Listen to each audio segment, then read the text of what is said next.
자, 이 이야기부터 한번 해보겠습니다.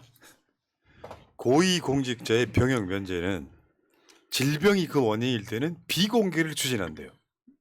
와, 이렇게 노골적일 수 있어? 정말 궁금하지 않습니까? 어. 그러면 질병이 아닌 면제 사유로는 뭐가 있을까요? 우리 한번 상상해 볼 수 있습니까? 그런 걸?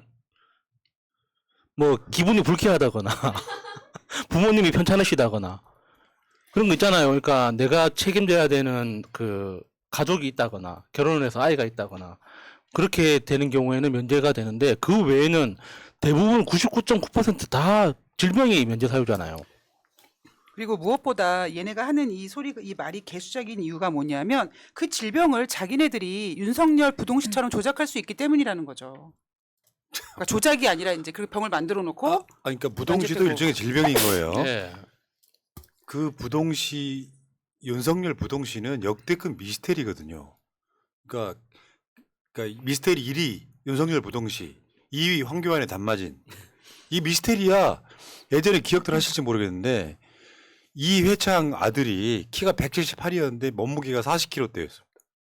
그걸로 병역 면제받았고요. 멸공, 정용진, 신세계 정용진이는 과체중 1kg 오버해서 면제받았는데 과체중도 질병이라고 할 수 있겠죠. 그렇죠. 굳이 예, 따지자면. 예, 예. 근데 이거를 그러니까 이런 측면이 있다고 봐야지. 윤석열 쪽에서는 장관을 새로 임명하려고 보니까 이러이런 문제가 있더라. 뭐 그런 이야기 같은데 바로 그 화살은 윤석열한테 바로 돌아갔죠. 윤석열 부동시는 사실요.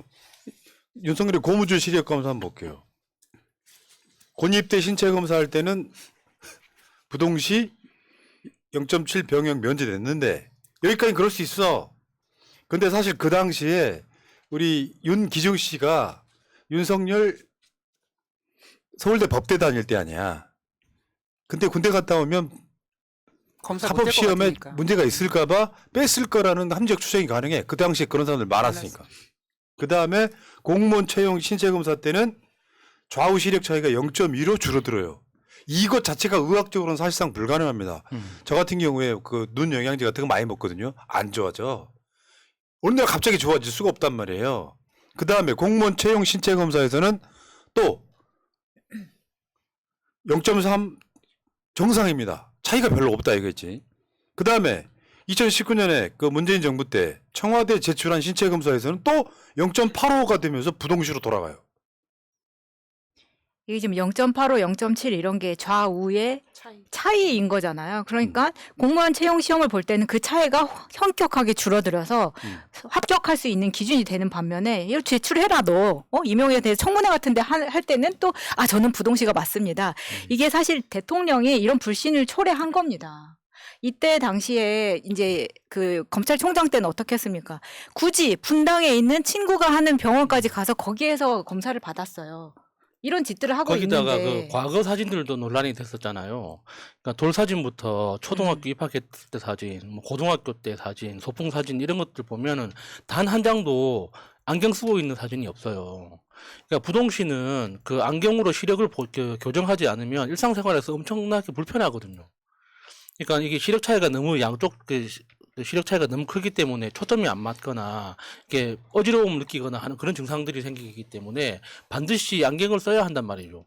근데 윤석열의 과거 사진에서 한 번도 안경 쓰고 있는 걸 볼 수가 없었지 않습니까? 예. 그것도 굉장히 논란이 됐었죠. 그러니까 황교안이 두드러기라고 군면제 받았어요. 그 사람도 사법시험 준비자였잖아요. 근데 여러분 두드러기로 군면제 받으려면 얼굴 같은데 완전히 두드러기 좌우 흉터가 나야 돼요. 군면제 받고 나서 정상으로 돌아가는 건 뭘까요? 그게 윤석열하고 똑같은 케이스인데 지금 의학적으로는 사실상 불가능하다 그래요. 정상 비정상을 왔다 갔다 하는 게 불가능하대요. 저도 눈 따갑고 이런 것 때문에 눈 영양제 많이 먹거든요. 거의 안 좋아집니다. 그러니까 영양제를 많이 먹어서 좋아진다라는 게 보다 악화되는 거를 최대한 늦추는 역할을 하는 거잖아요. 근데 이게 눈 시력이 아까 야수님이 말씀하셨던 것처럼 시력이 안경도 안 쓰는데도 이렇게 시력이 왔다 갔다 하는 것 자체가 국민들에게 굉장히 의심을 쌓게 만드는 거죠. 고위 공직자일수록 공개해야 되는 거 아닌가요? 그러니까 저는 군대 안 가신 분들 두 가지는 인정합니다. 첫 번째, 민주화 운동 등으로 감옥에 갔기 때문에 군대를 못 간 케이스.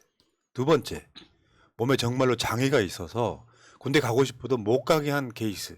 이거는 뭐라고 할 방법이 없는 거예요. 누군들 솔직히 대한민국 남자들 중에 갔다 온 후의 이야기지만 군대 안 가고 그러니까 가고 싶은 사람이 얼마나 있겠습니까만 진짜로 군대를 가고 싶어도 못 간 사람들이 있는 거예요. 네. 근데 지금 의학적으로는 불가능하다는 것을 우리가 이미 갖고 있는데 이게 그냥 대선 때 그냥 넘어갔죠. 그런 자가 뭐 국군의 날에 저 부대 열중시어 같은 걸 까먹는 해본 적이 있어야지. 최근에도 어. 그 해군사관학교 가서 실수했죠. 뭐 무슨 실수했지 또? 하도 그 하찮아서 열중시어 그것도 안 했어요? 안 한 거예요. 그건 병이야. 아 대한민국 돌 대가리를 맡고 있는. 진짜 큰 도리가 거기 있었네. 아, 네. 자 어쨌건 재밌네. 고위공직자 병역 면제, 질병 땐 비공개 추진. 근데 저것도 이제 저렇게 하고 싶다는 속내가 들킨 거지 국회에서 협조 안 하면은 이제 불가능한 거잖아요. 근데 제가 너무 노골적이니까 좀 너무 꼴보기 싫은 거죠. 사실 이거를 왜 비공개를 추진을 할까요? 사실 병역을 면제되는 질병이 있었다면 이게 확실하게 어떤 사유로 면제가 됐었는지를 밝혀야 되는데 황마진도 그렇고 황마진도 그렇고 윤석열도 그렇고 본인들이 확실하게 밝히질 않기 때문에 아 이렇게 될 바에 이렇게 공격당할 바에야 그냥 비공개로 하자라고 기득권이 합의한 겁니다. 거기다가 2024년이라는 거대한 이벤트가 다가오잖아요. 거기에 이제 출마 예정자들이 지금 줄줄이 대기 중이니까 그 중에 또 얼마나 병역 면제를 했을지 우리는 모르지 않습니까? 그러니까 거기에서 이제 최대한 잡음을 줄이기 위해서 미리 조치하는 거일 수도 있죠. 그러니까 이걸 추진하는 게 대통령실은 아닐지도 몰라. 눈치 없는 내부에 트로이의 목마가 있는 건지도 몰라. 이런 얘기 나오면 당연히 윤석열 부동시부터 얘기하죠. 야, 근데 윤석열은 또 머리도 안 좋아. 서울대는 어떻게 갔는지 모르겠어. 나는 사법시험도 컨닝해서 합격했다고 보는 사람. 아유 씨. 여기까지 하겠습니다.